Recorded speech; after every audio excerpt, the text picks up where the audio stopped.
you are currently looking at is the product that Savannah Advisory, it's a local Ugandan developed product that Mr.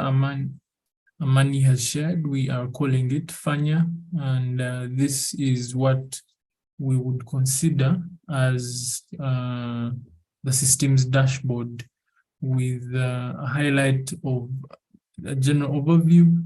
The idea for the system is that it's one entity, either having many departments and many projects, and from this we are able to track the overall progress and look at how the system is working. Look at the performance for all the projects under a given entity. So with a brief overview at the dashboard, we would have the main dashboard, which gives us an overview of the projects per district, the best performing KPIs, what's performing, the departments, the indicators, initiatives. And this is tracked per a given period.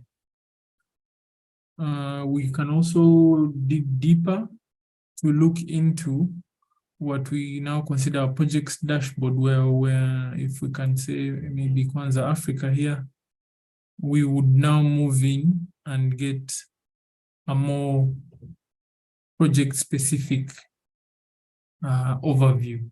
This same dashboard still comes and points to a submodule that if you could look on the left here, called projects, where we again can still select the various projects and now move in to track an individual project. From this, at the overview, we have the milestones of the given project. We can look at the source of funds and track the various disbursements, track implementers if it's one entity with several maybe child organizations, we can track that. And then the various documents, the gallery, as I'm sure we would like to always have a view of the various activities captured, KPIs, and then analysis.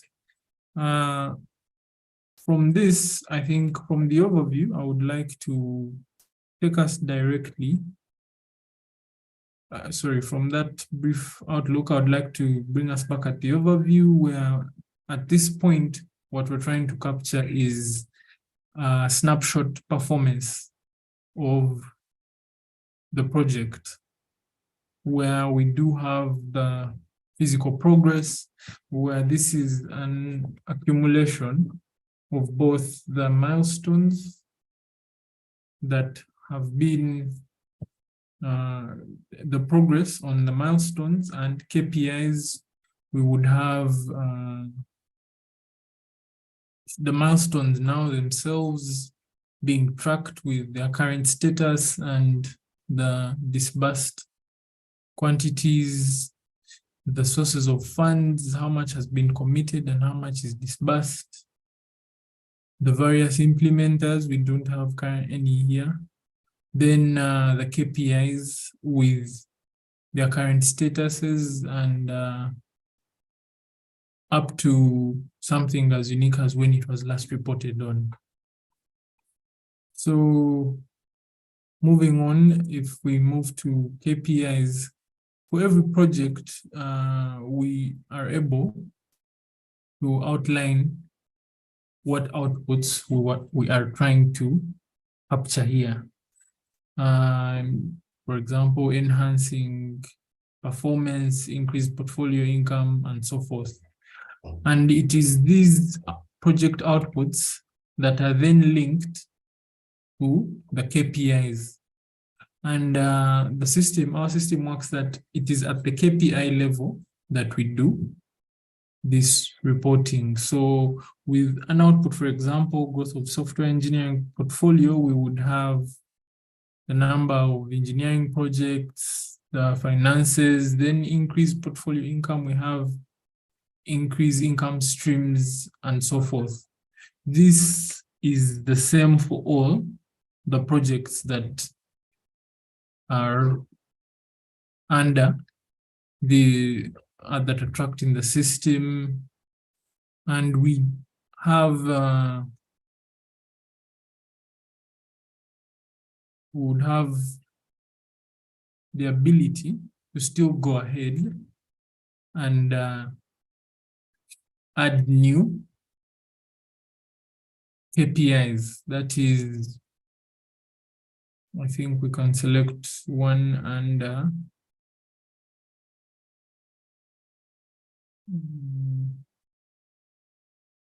we can say maybe a number of women employed.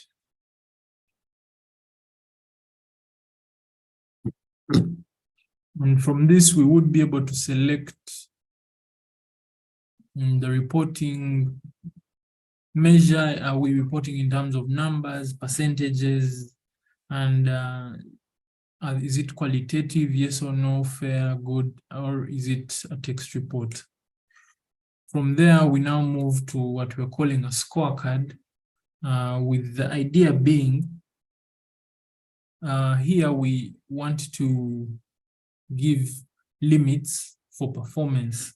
For example, if we say we want, we had selected number, we want 98 women as the official target, and then we can give it bounds. What do we consider not achieved? We can say maybe 0 to 20 women, where 0 being the minimum for not achieved, 20 being the maximum. Moving on, we can put it at maybe 21 to around 60, where we consider that as a moderate achievement of that KPI. And then from 61 all the way to our target 98, we would consider it as achieved. So that, as you can see, is this KPI that we've put up, and currently there is no reporting on it at all. Those that have reports, you are able to actually come in and view and get details. Should there be any attachments, any reports that are there, we are able to also have this historical data available.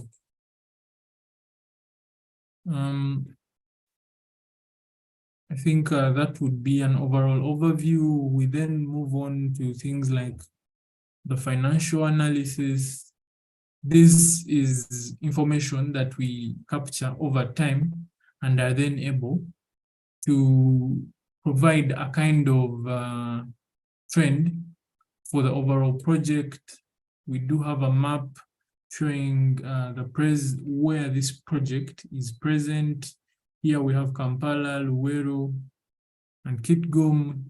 Then we can move on to the overall budget and predictions, where, since this is new, we haven't fully integrated that. Moving on to reporting. So the expectation is you should be able to report on all the various KPIs that you put up. There are 3 things we do the reporting on. This is the source of funds, the milestones, and reporting for the KPIs. So if we say for the number of women employed, we can then proceed to give an overall status. This status since our measure is a number, we will be reporting in terms of numbers. We can say 35 women for the first quarter of this fiscal year.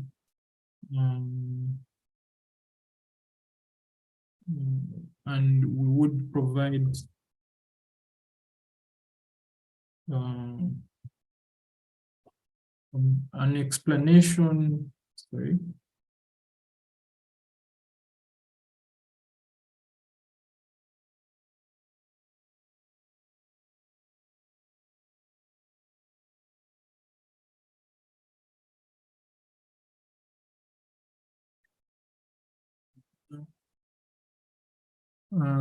Should there be any attachments, we can still go on and upload that.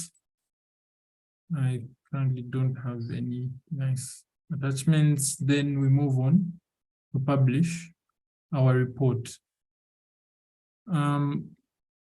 From the publishing, we expect there will be what I would like to call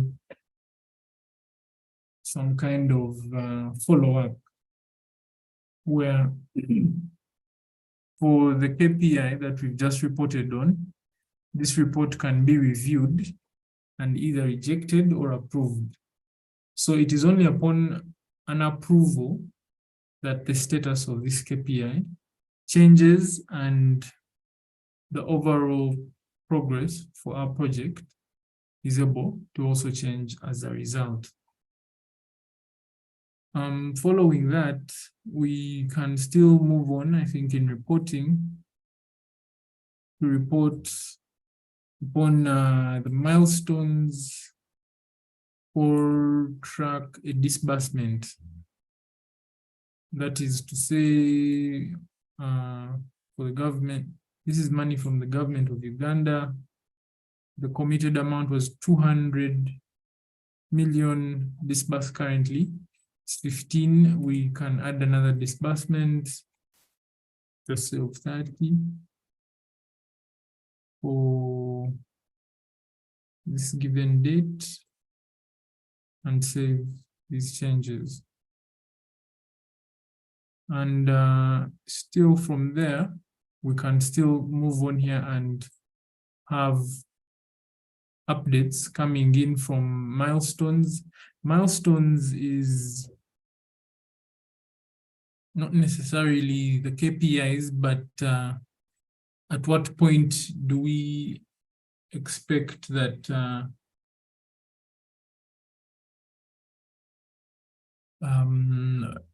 we have achieved something major in the project other than the tracking of the reporting on the everyday KPIs and so forth.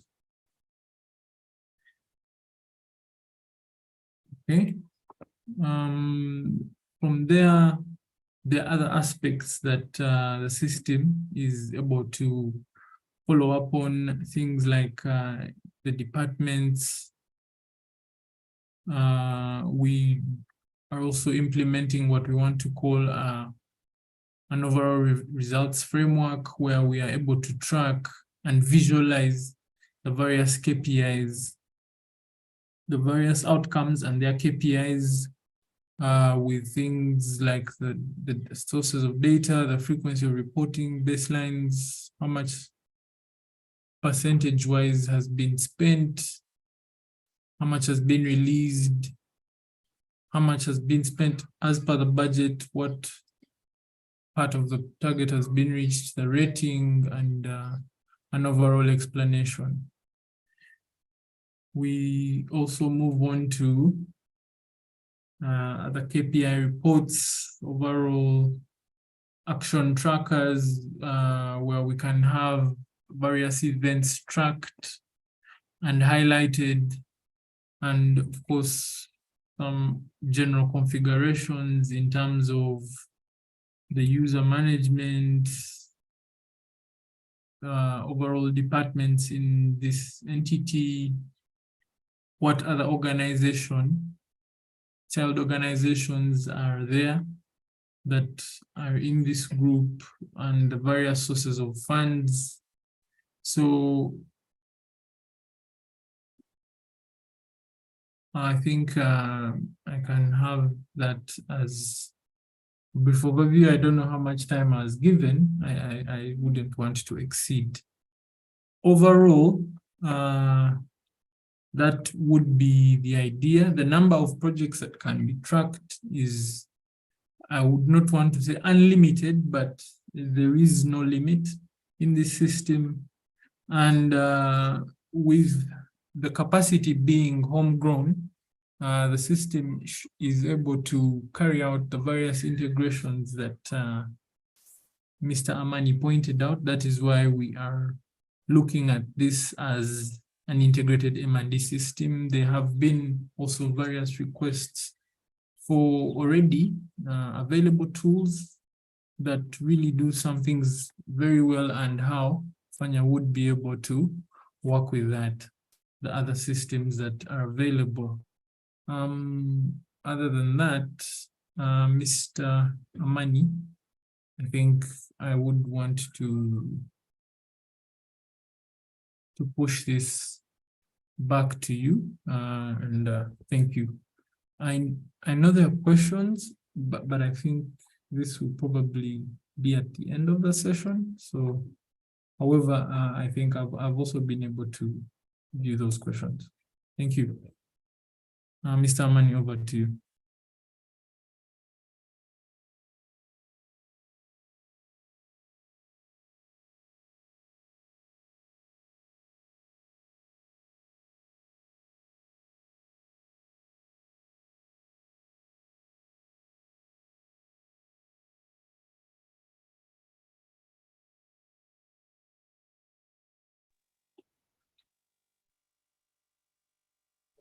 Okay, yes, thank you very much, Harold. As you can all see, the system is quite interesting. There are a lot of things it can really do.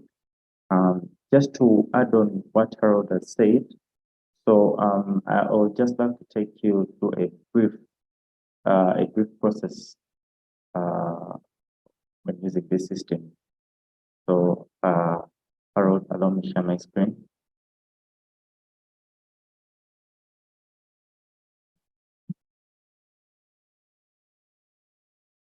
Yeah.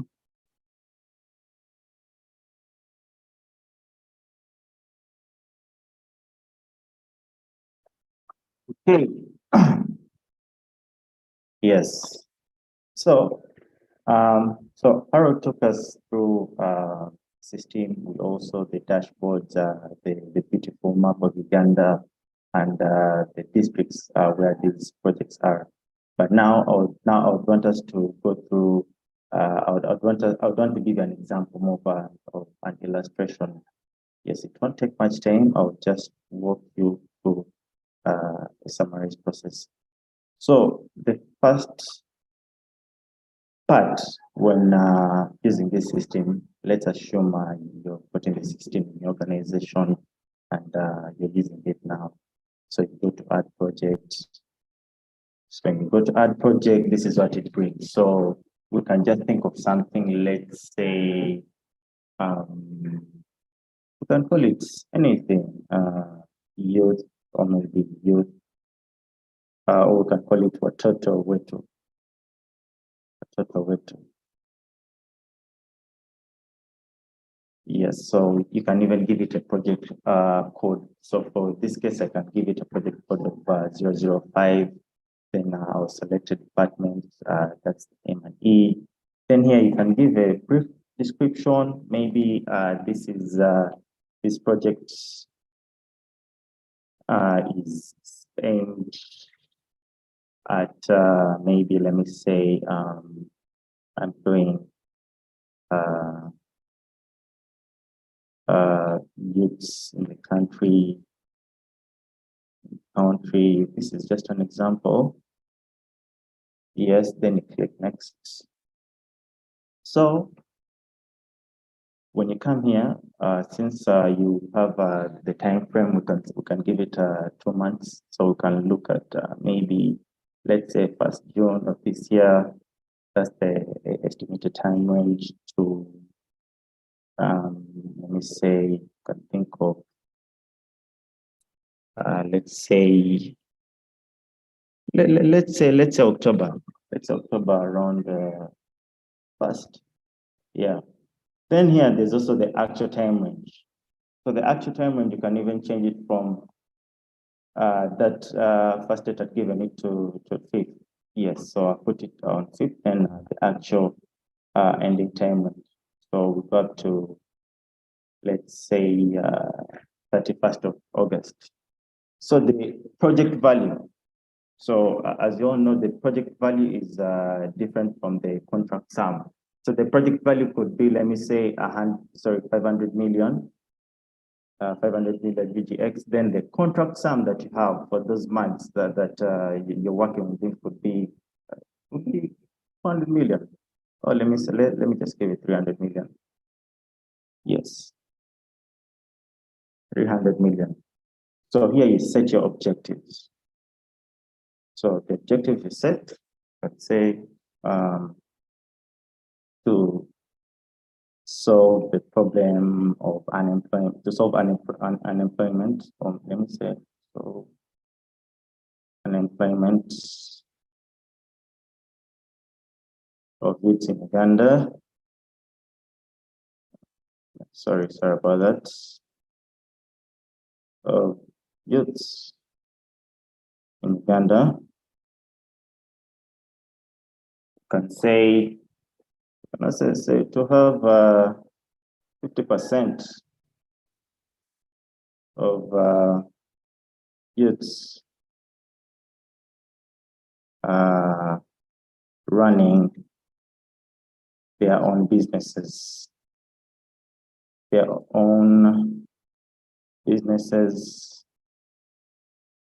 by 2026.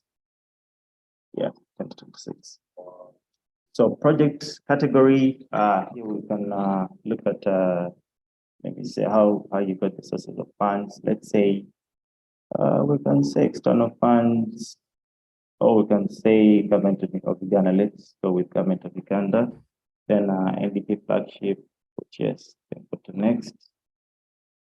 So which parts of the country would you want these projects to be implemented? So here you can select, you can search, let me select, we can start with Kampala, you add it there, then move to Mukono, you add it there, and you're going to see this on the map. I'll take you through this whole process.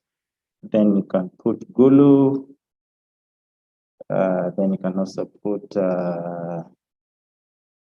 Karamajong, sorry, you can put, let me say Luer. Let's put Luer. Then submit. Then you submit. So after submitting, before you even proceed, if you can see where my cursor is, we can move down on the navigation bar, then move to organization. Now, why did I come to organization? Here, you're going to add the organization. Remember, it's a project that you as the organization, you're implementing. You have the name of the project, of course, but which organization is implementing this project? Of course, the government of Uganda is giving you this fund, but what's the name of the organization who are the implementers, if I may say? So you come to add organization, let's say Youth Development Center, Uganda, Youth Development Center, Uganda. Uganda.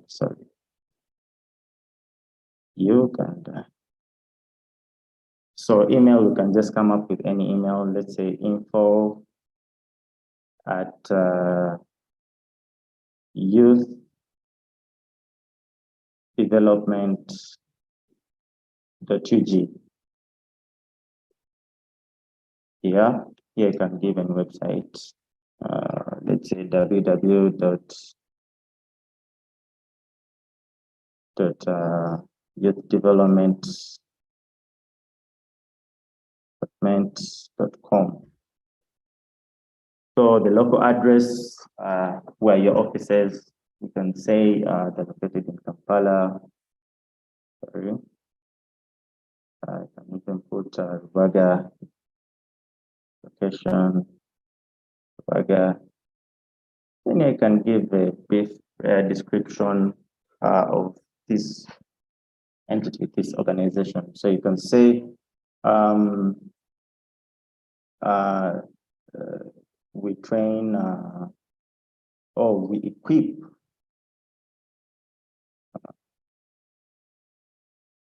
youths,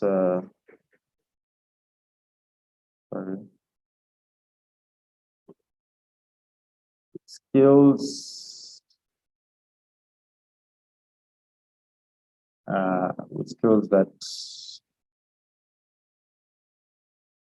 they can use to create maybe jobs sort of thing. Say that, then you submit. So we have it there. Youth Development Center Uganda website. You can also come and edit in case you feel like there's some information that you added and wasn't supposed to be there. So let's go directly to projects where we can add the KPIs, we can add the outputs and other things. So let's go down here, let's go down here. This project. Sorry.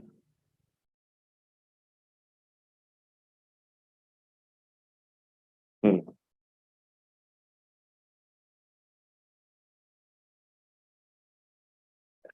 Total weight. I think you can see it here. So let's put KPIs here.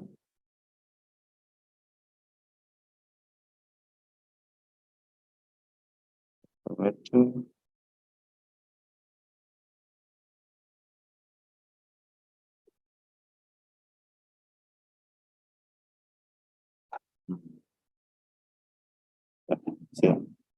so when you tap on total weight to under projects, it takes you there. So the first thing we shall do, we shall add the KPIs and the outputs. So you can come here on the KPI tab, then let's start the output. So the output could be, let's say, you'd say employed, or we can say employed, self-employed youths in parts of the country. Youths in different parts of the country.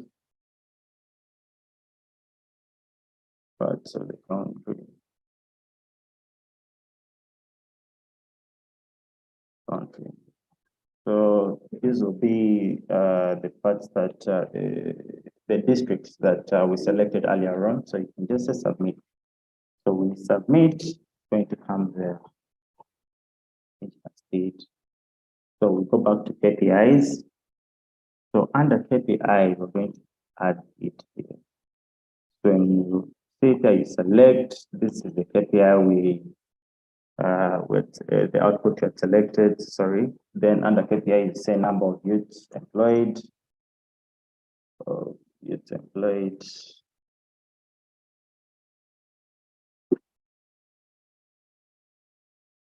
Then how shall we measure? Since we're measuring the number of youths, we can just go with the numbers. And here you can give it a brief description about this, but allow me to skip that, then proceed to scorecard. So under scorecard, what target did we set at the start of the project? What target? So here we're looking at numbers. How many youths were you looking at getting employed? So let's set our target at, let's give it 100. So here, minimum not achieved, we can say give it between we give it between 75 and 85. sorry. So let's say 75, 85. So moderately satisfactory, we can give it 50 to 70. We can even say 75. Achieve minimum, let's give it 5 to 49. Then let's save the changes. So when you save the changes, see it here. What you shall do at this point, come back here, here the report. So here, projects,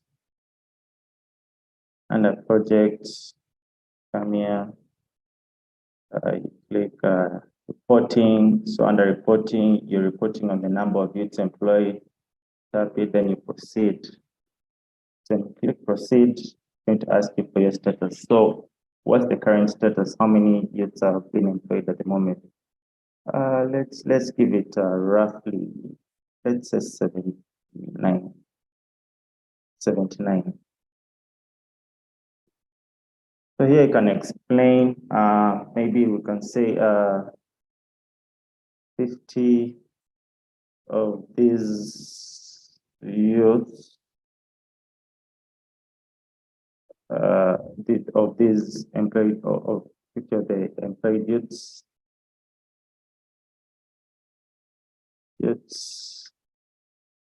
are coming from Gulu.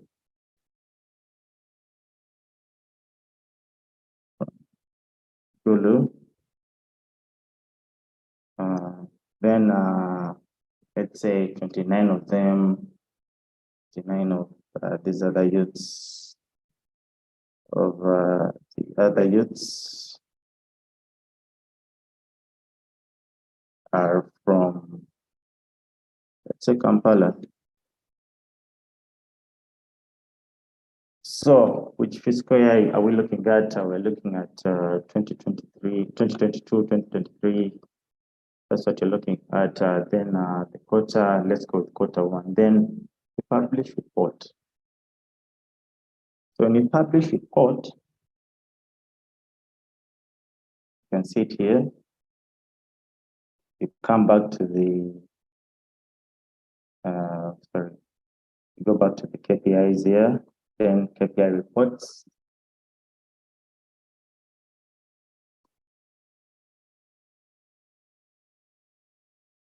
KPI reports, then go back to, you come here under selection,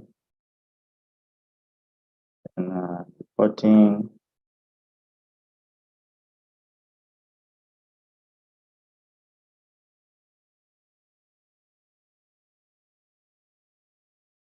Yes, so under here, you're going to view the report. So when you view the report, it's going to give you an option of approving it or rejecting it. This will be, this will come at the, I'll explain this later, the rights that each person will have, each admin will have, plans that will have accounts to the system. So here we're going to approve the report. Done. So here it shows we achieved. So the target was 100, after 79, then target reach was 79. So this was quoted. So let's go back to project up here.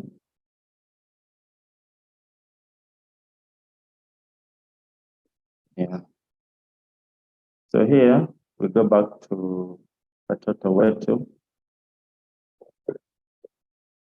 And at this point, we are going to go to the milestones. So what milestones are we looking at? We're going to start with the output. It was that one that we had selected, then the start date of this milestone that you're going to set for this one. So we can say for this output, I'm going to set, let me say, estimated date of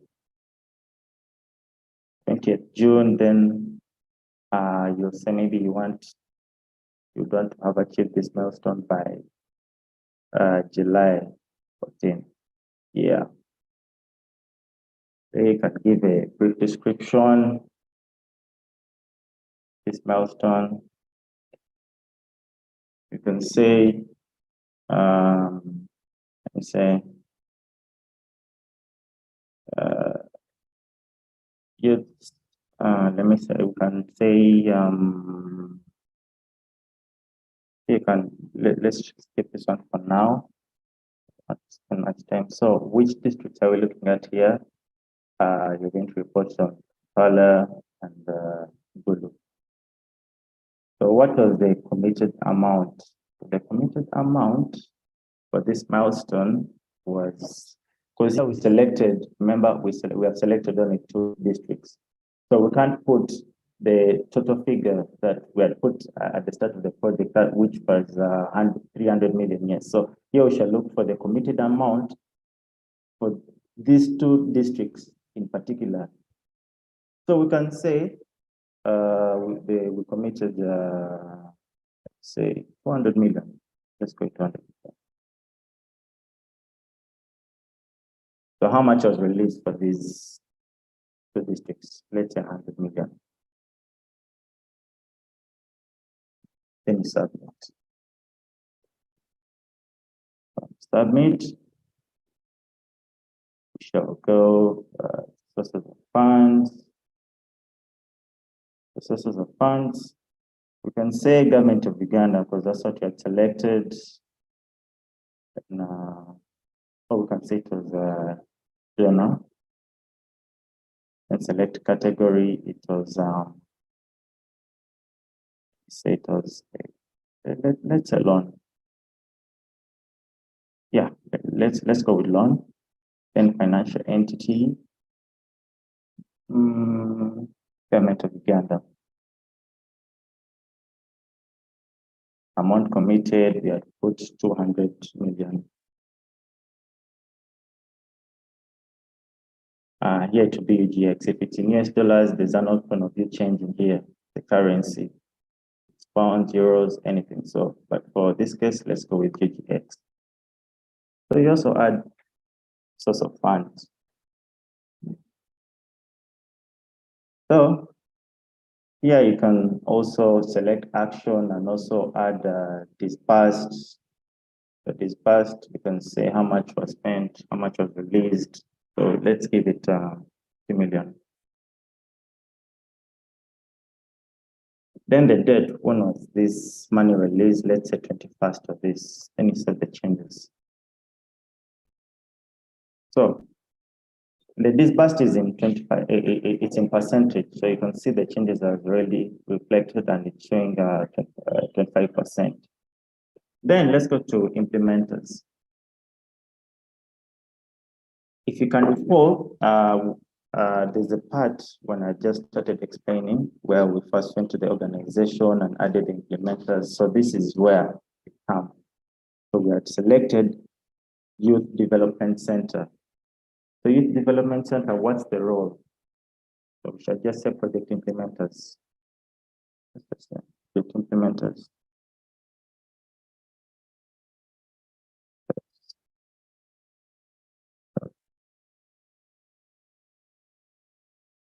Contact person, we can get a person, maybe you can get maybe the project manager. So I won't put anyone's number. I'll just come up with any number in my head. Yes. So contact person, sorry, this is the name. This should be a name. So we can say Derek or Port. I hope there's no Port Derek here. No offense. So for the number, since it's Uganda, it already has the first 5, 6. So we can just go with these numbers here. Anyway. So the email, let's say,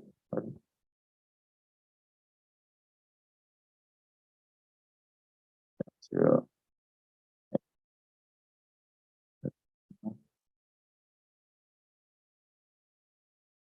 So email, you can say info Derek dot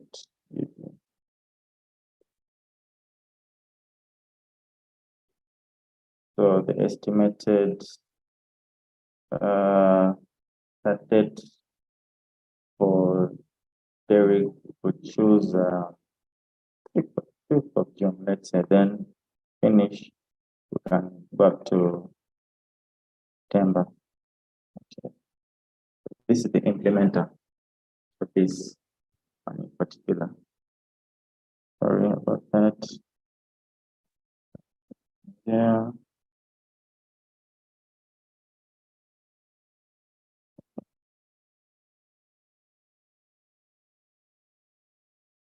Okay. So we have already added Derek. Is there. So you can add as many implementers as you can. You can also remove. And as you can see, Derek is here, the name, the contact person, his number is here, his email is here, then his role, then the organization is working for. Yeah, all these things are here. Then here we can go to documents. Now, according to the rights that you have been given when using the system, there's an option for you uploading any file. It could be a report that you want to upload, it could be a PDF, anything. So you just have to write a file name. Here we can say file name is youth, just youth doc. So we can just say youth document. Category,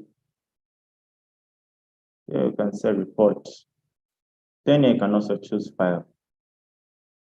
When you choose file, I'm going to just choose any.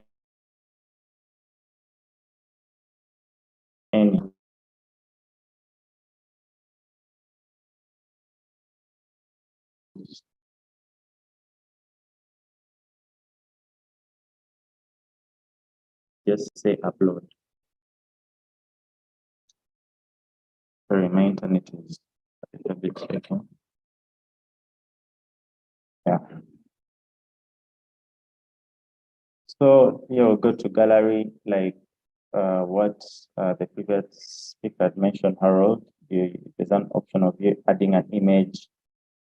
Yeah, you go to KPIs, which we already did. Then financial analysis. Financial analysis, you can see here, amount spent, it's 100 million, amount dispersed, 50 million, and then amount spent, 100 million. But then progress analysis, and to show you all this, the physical progress, then percentage of lifetime covered, then at dispersed and amount released. So on this other side on the table, it's the same thing as the previous one. So here you can go to the map. So in the map, remember I selected Gulu, Kampala, Mukono, and Luwero. So you can see Gulu is here. You can see Mukono here. You can see Luwero here. So predictions is also there.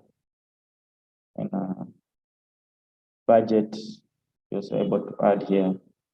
So that was simply it. So when you come in the dashboard, maybe if you're trying to present to, or if you want to present to your seniors or maybe the donors, you can just come here. It's interesting. So when you tap Luwero, it's going to show you the two projects that are happening in Luwero. That's Kwanza Africa and Wetu. So another thing, let me also show you again. When you go on the map again, you don't have to go down to these other things, press yourself. You can just come on the map, tap on that area or that district. It will take you directly where that project is being implemented. So Gulu is also here. So in Gulu, it shows you that there are two projects happening there. Actually, it can even be an organization that has very many different programs or projects that they're handling, and it can all be fed in this system, and you're able to track them. So these two projects are actually different projects. And just so you see here, this is a special project, and this is also Watu. So Watu to Watu. So you can see all this. Then you go to the projects and programs, show you all this, the project and the progress of the program is here, and the map of Uganda is here. So we can even tweak it, and we can even change it to the map of East Africa according to how you want it to look like. Yes, if you're having projects in let me say Tanzania, if you're having projects in Malawi and you want it to be visualized here, we can do that. Yeah, the system can do that. Then it also has the action dashboard. So this is it. Then here, sorry.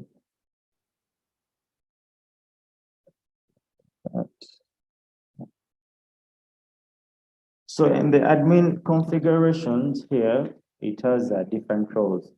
So there's a role of the manager, then for departments, then the user manager, and everything is there. So that's it. It was just a brief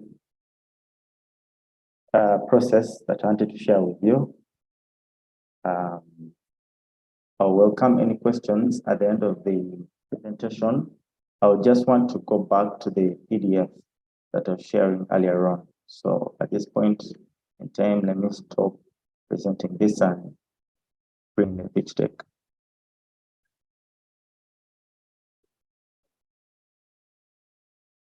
Okay. Thank you. Amani, you're still okay. Yeah, carry on. Okay. So these are the things that we were able to see on the system, the dashboards, the projects, project overview, project milestones, and the rest. So what's our unique value proposition? So actually, this system is an AI-powered platform and is comprehensive, easy to use. You can also integrate all auxiliary tools to help you execute the M&E function. Then there's also an option of the blockchain technology. Yes. Then the functional appraisal. Then the functional appraisal, we've got different systems and tools, or even tools that support M&E systems, and we had to compare them, not really compare, and come up with, let me say, components that these systems have, and also marry it with what Panya has. So you can see Panya does the budgeting, does the planning, it sets indicators, measure impact, reporting. But now our focus is on our right-hand side here, this column that is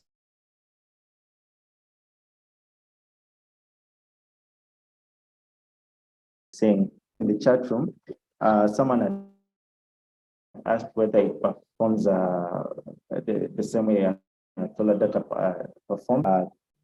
Is it Talo works or Tola data?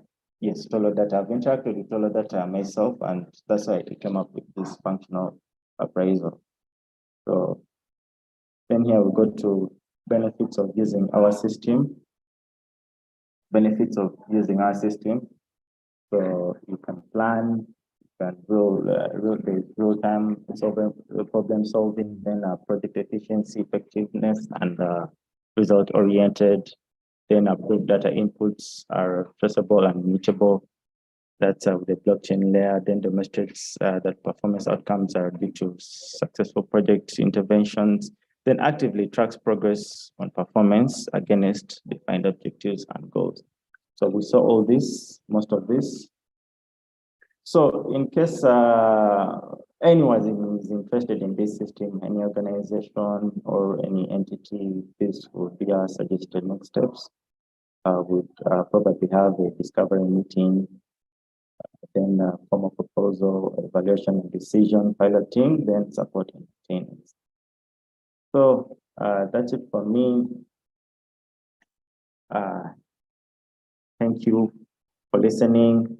The floor is open to questions. Over. Okay.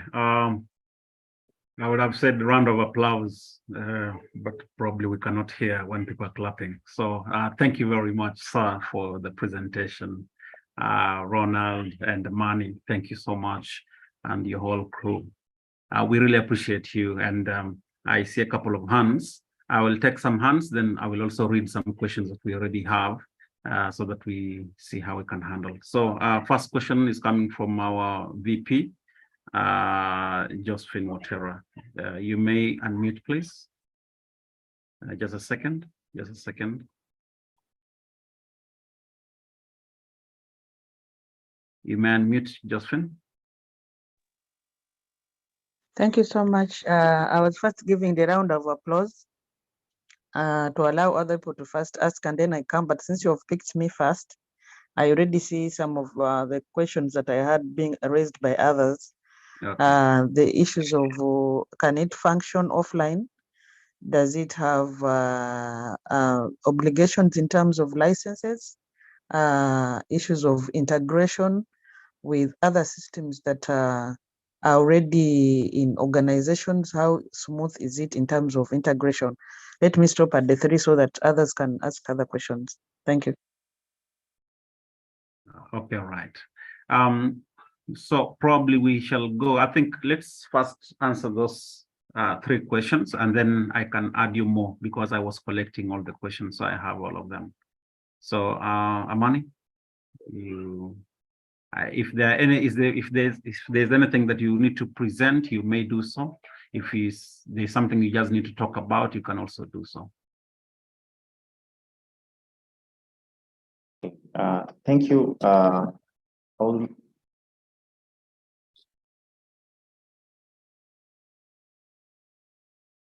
Yes, thank you very much for that. So just to start with, can the system work offline? Yes, the system can work offline. You can add the information offline, and when you get back online, it will reflect directly and report. Yes. Then can the system integrate? Yes, it can integrate with other systems.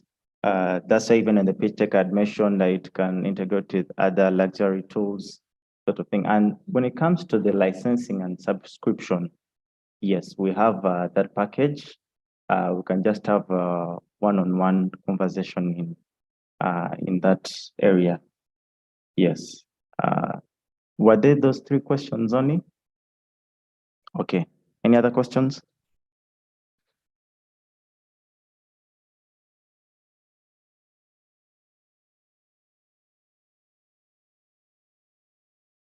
Okay, let me just go through the ones in the chat. I'll start with Janani. Sorry.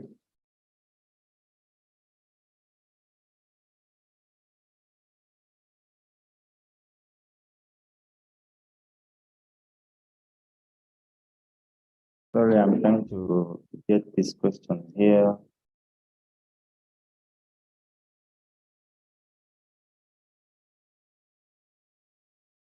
Can you hear me, Amani? Yes, yes, I can. Okay, let's just go through these one by one. I had posted all the questions here. You had already answered Daniel Okiria. Is the system similar to Tola data? I think you had already answered this. Harriet has 2 questions. First question is, how authentic is the system? And then the next one is, how much is the system? Is it a one-off payment, or does it require annual subscription fees? If yes, how much is the annual subscription fee? I think let's answer that, and then we continue.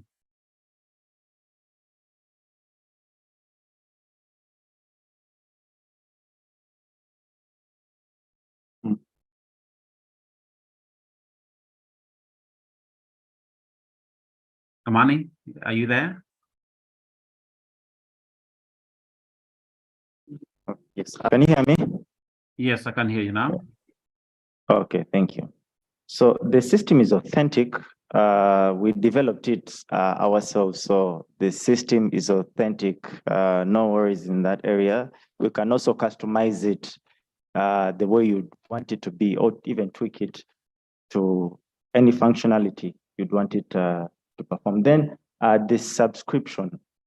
So the subscription is based on the package and the functionalities. Yes, we do have that, and also about the price of getting the system, I'm going to share my here, then have this conversation after this call. Yes. Yeah, and also it depends on the functionalities that you'll choose to have. But yes, it's there. And So is also, it possible- just to add on the authenticity of the system, we conducted a cyber security test on the system, and it went well. So it's authentic. It's authentic. You can't really be hacked. No one can manipulate your data or information in the system. Yeah. Okay. Okay. But I already see that you're running it on an unsecure portal, because that means somebody can still, if I'm actually running something on the background, I can still get somebody's information and still get into the system. Or you understand what I'm saying? Yes, I understand. So what I have here is the demo. Demo system. Yes, something that we use to when you're pitching out there. But now, if we are to implement it in an organization or company, it's different from what we have here. This is just a system demo. Okay. Yes. That is noted. Possibly just to come into what Harriet is asking, is it possible we see these fees so that people can actually understand? Because first person asked, you did not come out clear. Second person is asking, you're not coming out clear. Is there anything that we ought to know regarding the fees, the subscription, one-off payments, or is it subscription and things like that? Okay, let me just share that shortly. Just a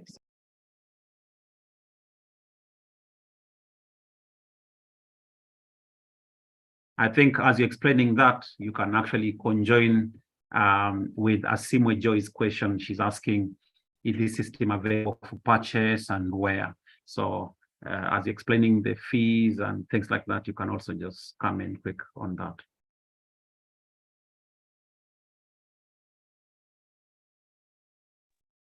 Yeah, so the system is available for purchase. Sorry, let me just bring up this deck. Sorry, this document.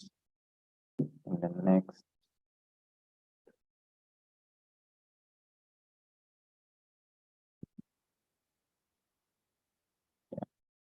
Yeah. Yes, the system is available for purchase, and where is it located? We are actually located in Tinder. I will leave my contacts as well at the end of the session. You can reach out to me in person, then we can talk more. So let me share my screen and send you the price.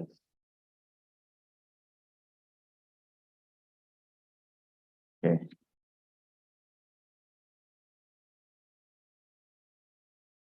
Okay. So don't get scared of the figures here.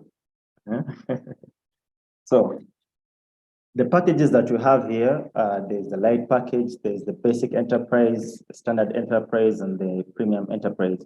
So what the price of the light package is $2,000 that comes with one free user, 2 months support. Then the basic enterprise, it's $6,000. That's with 2 free users, 3 months support, and field reporting mobile application. And the standard enterprise, it's 7,500 with 2 free users, 3 months support, then field mobile reporting application, then the AI functionality. Yes, then the premium, it's $10,000, 4 free users, 6 months support, then the mobile application as well. So let me break it down for you. I'll just go down straight here. So the light package, these are the number of users it has. So it comes with the first one comes with 5 extra users with a total of $8,500 US. This, as I said, what you're seeing here is in BGX. So the light package, the total number of people in the light package are 15.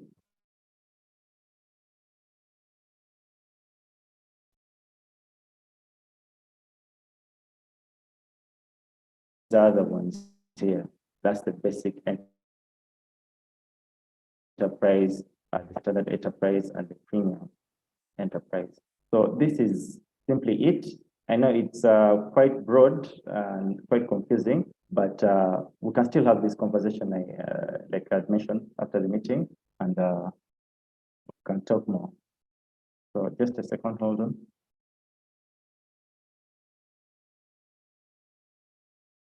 Yes, so this is it. And yes, the rates also negotiable. We can also, there's room for negotiation. Yes, so this is it. Okay. Any other questions? No, we have now a picture of the, it's good that people can put an eye on the picture, the pricing, so that when they're making a decision, at least they have something in that line. Let's go to the next question. Janani Luum, I think I also saw his hand. I will allow you, Janani, to just speak because you have a question. I think it was something like a comment question. Janani, you may speak, please. Yeah, thank you. You can hear me? Yes, I can hear you perfectly. Okay, very good. Thanks a lot to the presenters for giving us this. As somebody said, this is a period when people come up with new development and sometimes are very, very useful in the field of M&E. So my question is about data protection. I don't know how you're dealing with that, or because most people,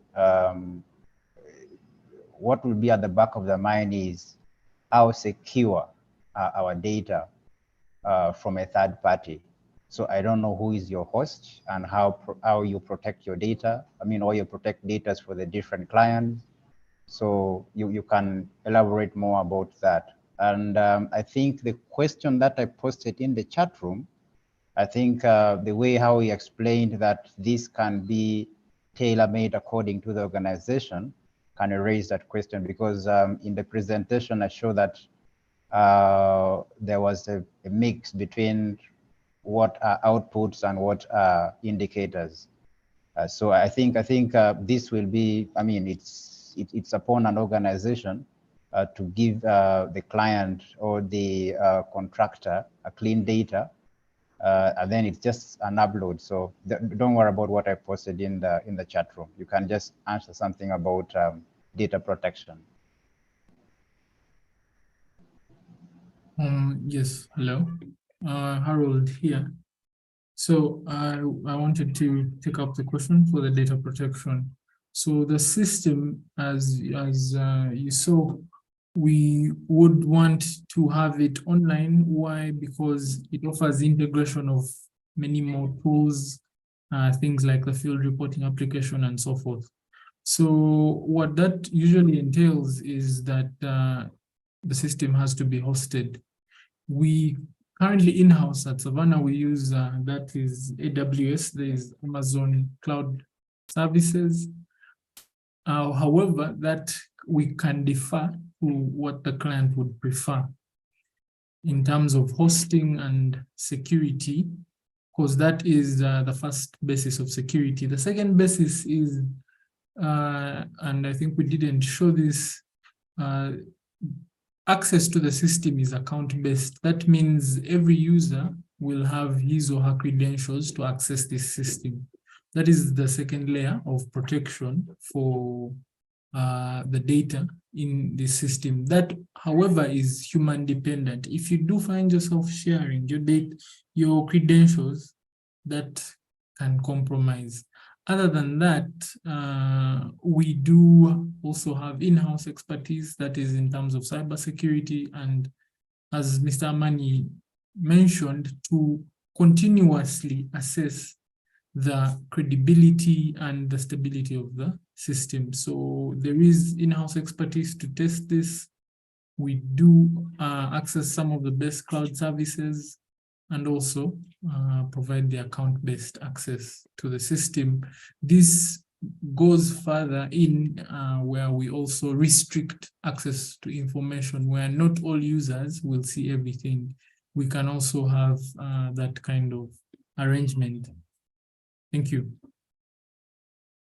Okay. Thank you. Okay, Amani, carry on.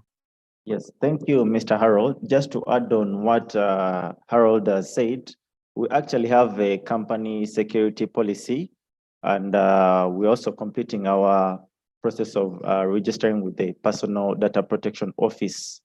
Yes, that's PDPO. I'm sure most of us know this. Yeah, so I just wanted to add on that. Over to you, Mr. Eugene. Okay, thank you very much.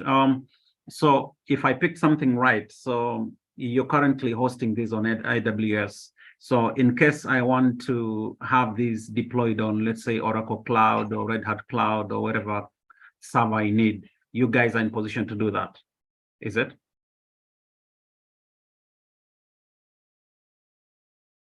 Yes, please. Okay. We are. Thank you. Okay, that is noted. Thank you.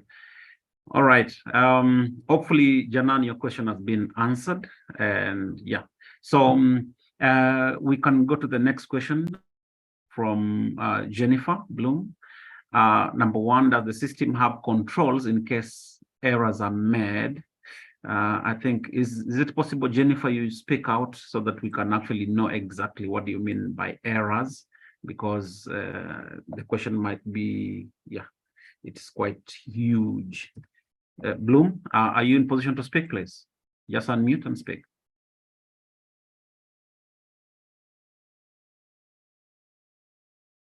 Jennifer?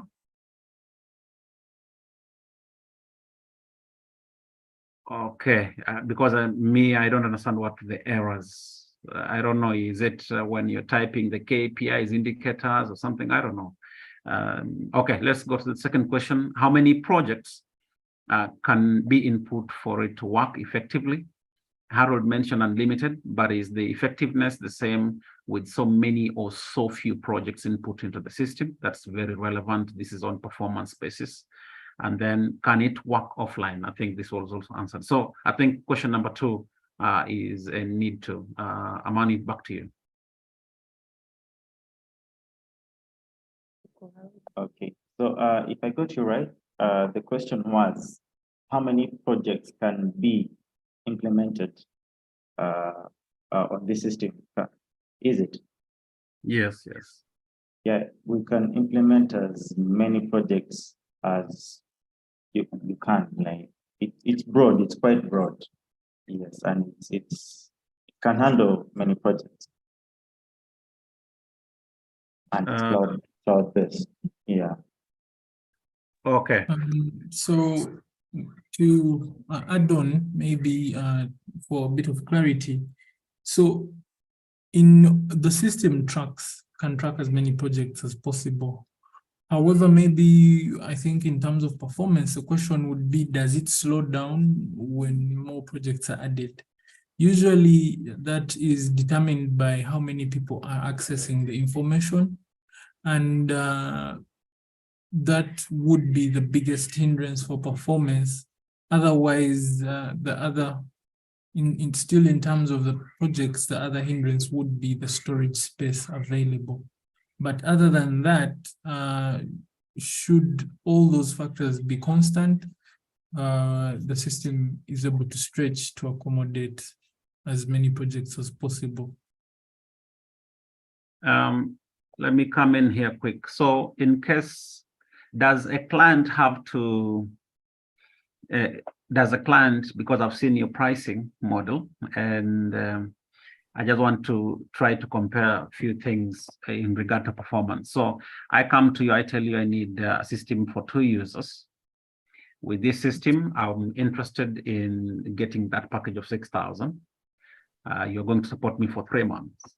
Now, it happens that I have these 2 users, but now the rate of how data is also being input is actually at a high level, that the systems are slowing down.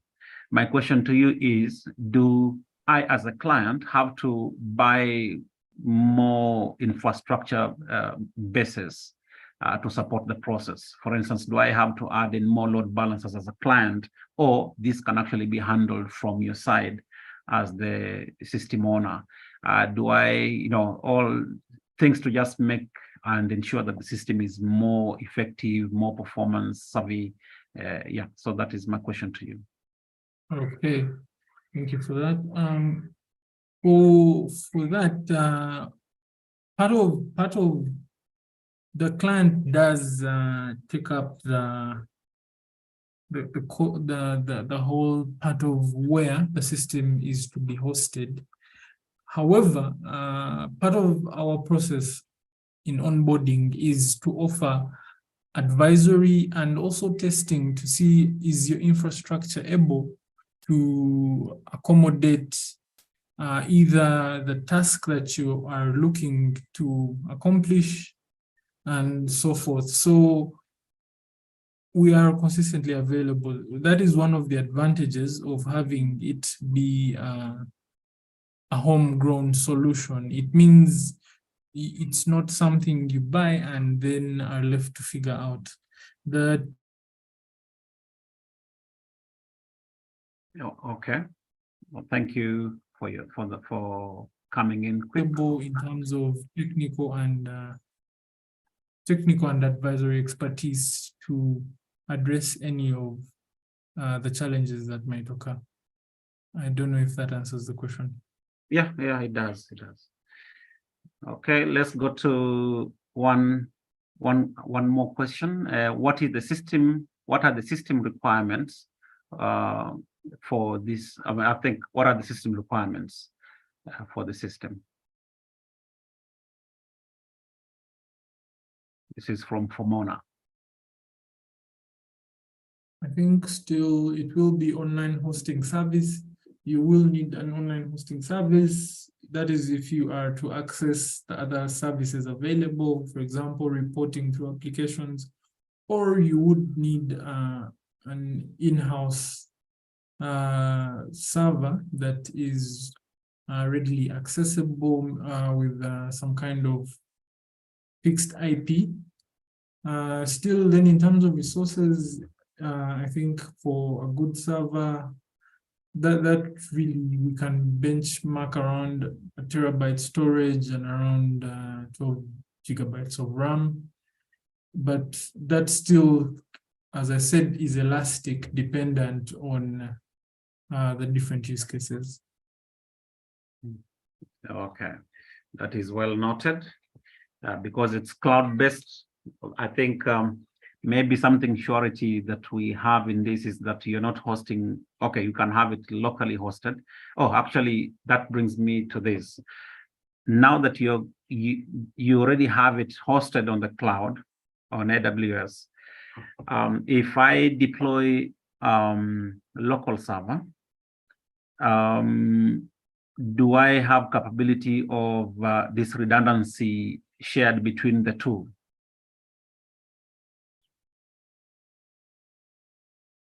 Local server on the cloud, will I have the same information? Can I replicate what I posted on the local server, what was posted on the local server vis-a-vis what was posted on the cloud server?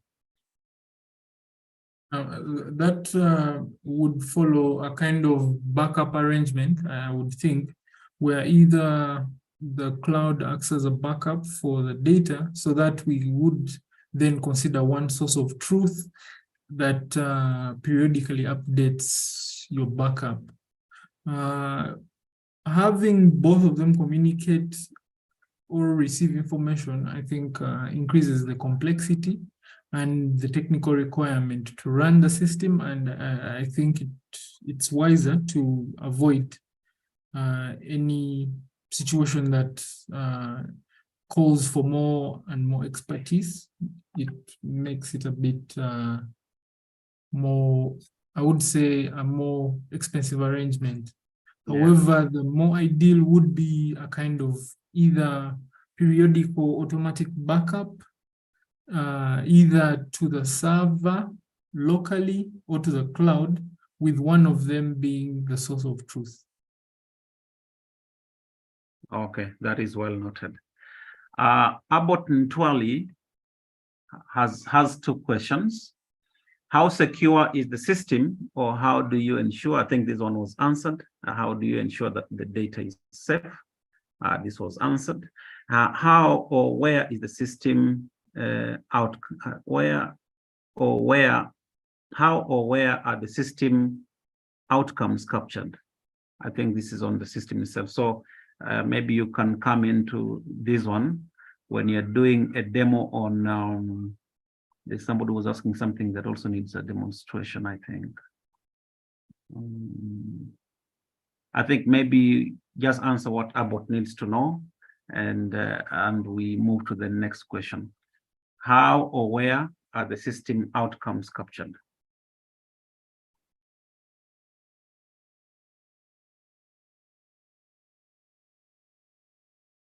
But I think this one was answered when you are doing the demo on where you're putting the KPIs and the indicators. I don't know. Abbott, are you in position to speak so that we understand this properly? Abbott is no longer with us. Okay. Okay, that we shall pass for now. Another question. Does the system have a trial period? Sort of freemium, they call it freemium package. This is from John in Sima. Does the system have a trial period?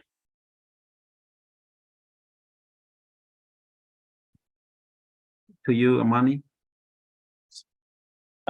Sorry, come again in that question. I didn't get it right.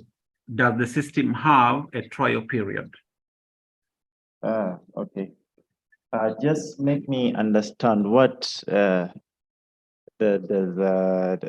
John, what exactly do you mean? John, you may speak. Just unmute and speak. Good afternoon, everyone. My question is, does the system have a trial period? Which means, for example, if I want to pay for subscription or maybe on the system, I don't know. Is it possible for me to try it out first before I commit to it, if I could say? Like how you see these other internet systems have a trial period of 1 month or maybe a week or a day. Is it possible with this system? Thank you, Joanne. Yes, I now get your question very well, John. Thank you for that. So our system, what we can do, we can just give you logins for this demo sort of thing. Then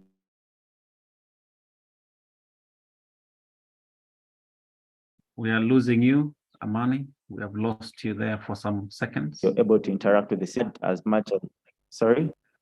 We lost you for some seconds there. Can you hear me? Yeah, we can hear you now. Okay.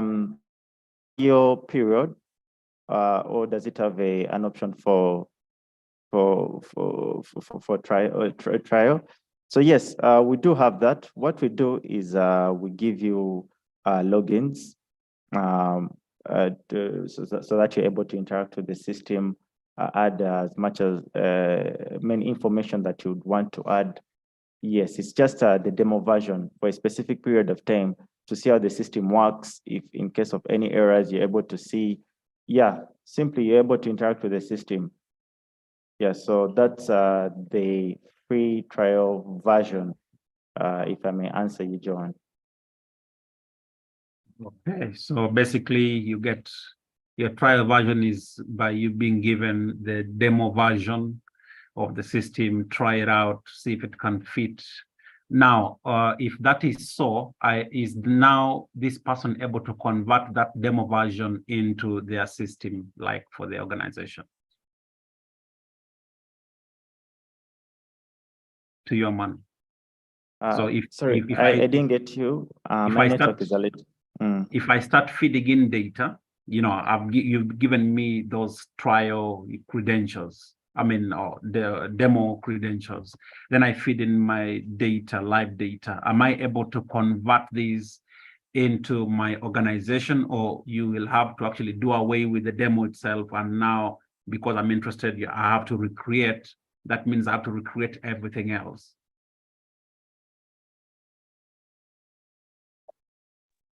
So it's simply just a demo for you to learn the features of the system and its functionalities.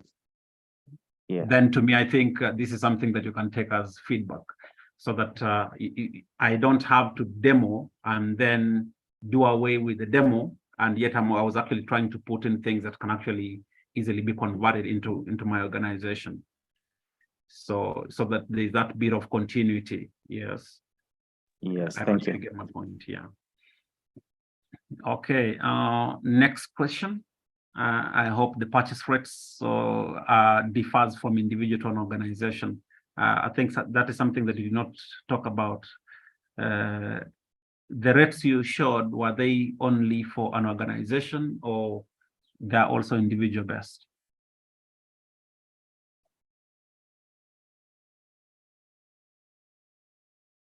Yes, so the one I shared was for organization, but for individual, we can as well have that conversation and see how we can go about that.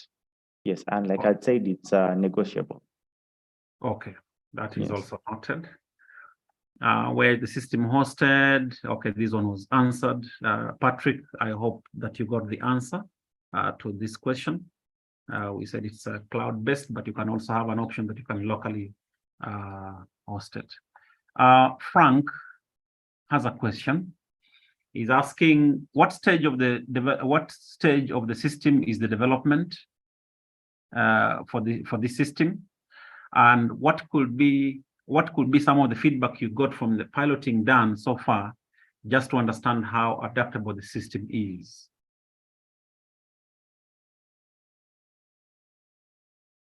You got that? There's a question from Francis Odada. Yes, sir. Yes, Mr. Eugene. Very sorry. I think my network got off. Can you just reiterate the question for me? What stage of the system of development is this in now? And what could be some of the feedback you got from the piloting done so far, just to understand how adaptable this system is? Oh, okay. So I'm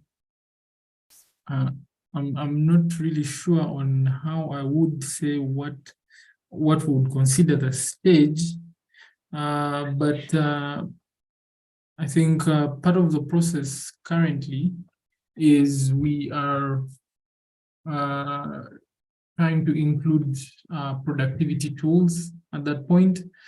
With most of the M&D process as highlighted, we are trying to now find what are the methodologies, how many methodologies the system is able to capture with the current process we have, and including productivity tools. We weren't able to share that. And so feedback on the prototyping, I think that was the other question. So we've been able to work with NITA and UCC currently, and we have based most of the workflows on the way the government tracks its projects. And from the feedback, I would say they have highlighted the need for more productivity tools. That is kind of what we're trying to look to have to increase on the wholesomeness of the system. The other part that is not included would be the integrations. Those are usually on a need basis. So there would need to be some time given to accomplish that. And that's also, I think, as we were sharing the pricing, that's why what we call like a support period, to make sure that the system fully adopts to the organization's needs. I don't know if that answers the question, Mr. Eugene. Okay, I think Dauda will get back to us on that. Maybe you can just indicate if your question was answered well. I mean, Francis, sorry. Francis. Yes, I think I lost some of the questions that were in the chat when my network went off. No, it is well. I think Mani handled most of them already. So we are just moving as we go. Yep. Okay, the next question is here. I think Dauda is just, thanking you guys for coming up with this system. And it's good that you've also talked about that NITA, you've gotten feedback from NITA and UCC on what exactly this is doing. So it's just trying to, beat the drum that is a good system that some of the departments, organizations can actually use it. Is there any other question? Can I get back? Okay, Japheth is asking, can I get back or edit information in case of any information addition or subtraction? Because I know of systems that capture details and that can not be edited. So I think that is a very good question, Japheth. Amani or Ronald? Currently, we have implemented a two-step reporting process where one individual hands in a report and then it is reviewed and approved. I think we would need to have clarity with maybe the given organization in how much time either something takes before it is edited and so forth, because it does affect integrity to allow an unlimited kind of I think edit process, because that is something we're also looking to curb upon with having certain parts of the system, I would say, be cumbersome in order to enforce a certain kind of approach in terms of usage. However, that I think can still be discussed. We could have a kind of super user role that allows even maybe fully approved reports to come in, or we can have multiple approvers on a given report. That I think the goal would be to make sure we are able to fully encompass the process that is currently available in a given entity. However, from the presentation, I think I would say we have a two-step verification process for any reports. Okay, thank you for that feedback. We appreciate it. Patrick is asking, I think this is up to you to answer or not answer. It's up to you, Amani or Ronald. What was the backend language that you used for development? So that is more like corporate stuff. So if you're willing to share, fine. If you're not willing, it's also understandable. No, that's fine. We use PHP. The whole system is designed in PHP. Okay. Yes, I don't know if that answers. Yeah, that is straightforward. I think it's just trying to ascertain probably, some sort of vulnerability, because some languages are more vulnerable than others. So yeah, it is well. I think Patrick, you've got that answered. I think he wants to speak. You may speak, sir. Patrick, you may speak. Thank you very much. I asked that question because of certain things. Law had posted that, what do you mean by local hosting? If you have used, for example, PHP, and you're locally going to host it, that is on my local server, don't you think you're giving out the system? Because somebody can easily move into it and upgrade and do whatever they want. So they'll deny you, they will deny you the ability to come back and, for example, say this is an upgraded version and so on. So that is what I just wanted to bring out. That if you have used PHP then if I were you, I would not host it on somebody's local server in an organization. Thank you. Yeah, I think I get the point. Yeah. Amani, Robert, Ronald, back to you, but I really now get Patrick's point. Thank you. That is something we're aware of. However, we also opted for PHP because of still it was a performance issue because of the way PHP is able to, I would say, do server-side rendering. That also reduces on the need for infrastructure on the client side. However, we are also looking into a way to make sure whatever is installed is protected. There are a few packages that do that, but I think that we could say is still something we're looking into. Okay, all right. Francis says, yeah, you guys need to be supported and the team. And I think some of this feedback here is actually rallying into that. So yeah, sure thing. Of course, the support goes beyond the, the talking only, and also using the system and trying to use it and see if we can actually have something contextualized best for maybe Africa or Uganda or something, so that we don't keep on buying things from outside and we have something that is locally made that can actually easily be contextualized to Ugandan use. You guys will have to pay me, is it? Okay, so at what level will the project manager not be able to edit or change something? I think that's what Patrick is asking here. At what level will the project manager not be able to edit or change something? I think this is back to you, either Ronald or Mani.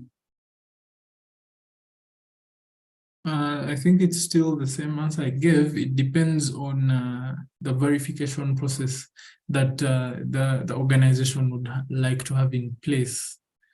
Currently, we made it as simple as possible. We have two-step verification. That means someone pushes it in, another person approves, and it's locked in. However, that can change depending on what current physical process an organization has in place. Okay, all right, thank you. So Dauda is willing to already have the demo or that trial version with the organization. So Dauda, please get the contacts for Mani, and you'll be able to get in touch with him as soon as possible, and you take this conversation to the next level. I think Patrick elaborated on this already. And then Edmond is asking, while the defined workflow can facilitate edits, records that are uploaded and approved are immutable if implemented with a blockchain layer. Edmond is part of Savannah, is it? I don't know. Yes, please. Yes. Okay, I think he was trying to also come into that question. Okay, that is good. Okay, I think I'm going to take the last question because we are almost running out of time, and I would like to give some time to the members of UEA to say something before we close the session. The stage where the system is it can be implemented and commissioned for a client. The addition of features Harold mentioned and others can always be rolled out as updates because it's being because it is web-based. Okay, I think this is also from Savannah, trying to add some pointers. All right, hey guys, thank you very much. I think we have seen something interesting, something that is locally made. I support BU boo boo. And this is very interesting that we can actually buy into the idea of having something that is locally made for local use. This is very interesting. All right. I just want to bring back our VP. I don't know if our chairperson is also in, but the VP can, add some words here and there. But before that, I would like to thank you all. I appreciate you all for having me as your host today. Call me Eugene. And my co-host, Matthias Mulumba, is also here. He's always actually the main host every time. So today I was just supporting the process. Thank you very much for having us. And I really appreciate you, because after the chairperson or the vice chairperson speaks, I will not speak again. I say thank you very much.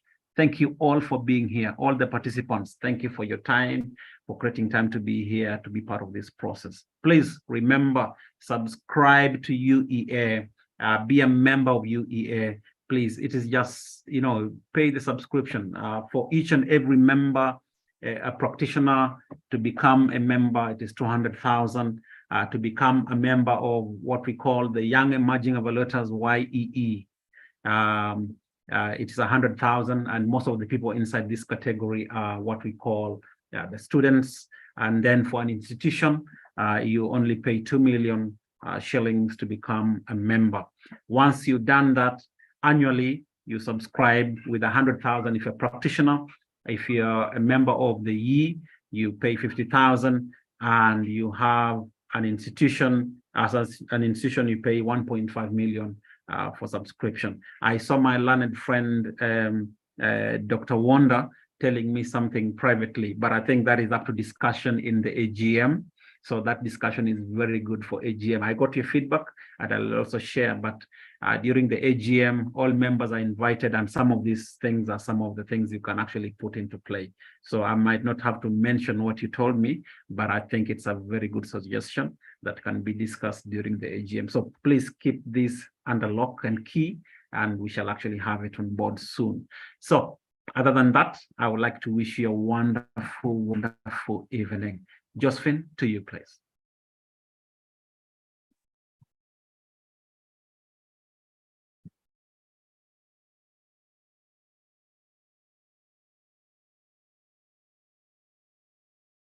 Josephine is not in. Okay. Okay. Shakira, is Shakira around? I saw our vice chair, the vice secretary. Carol, is Carol in? No, she's not in. Okay, Matthias, I think you can close for us the session. Okay, colleagues, thank you very much for attending this presentation. Rarely do we present systems like this that are homegrown, and we really need to put in as much effort to fine-tune it as we try it out. And I'm glad that some already have opted to use it and see how effective it could be in helping them report better. It's an opportunity for all other members who are developing software to approach the UEA and let's present it here and find some of those key tools that facilitate our work. Colleagues, thank you very much for the time that you have taken to be with us today. And we are looking forward to another presentation next week that we'll communicate shortly, but it will be certainly about the ongoing budget process and its evaluation and some lessons from there. So I will certainly look out for on the platform for that talk probably next week. We shall confirm the date. Otherwise, thank you very much, Eugene, and thank you very much, Amani, and you all who have been present up to this time. We wish you a good evening and a good weekend. Thank you. All right, David, please get Amani's details. Dauda, and any other person interested. Amani has posted these details there, and several others have also posted theirs. So please get those details and get to his inbox, and yeah, you can take the conversation further. All right, all the best, everybody. Bye-bye.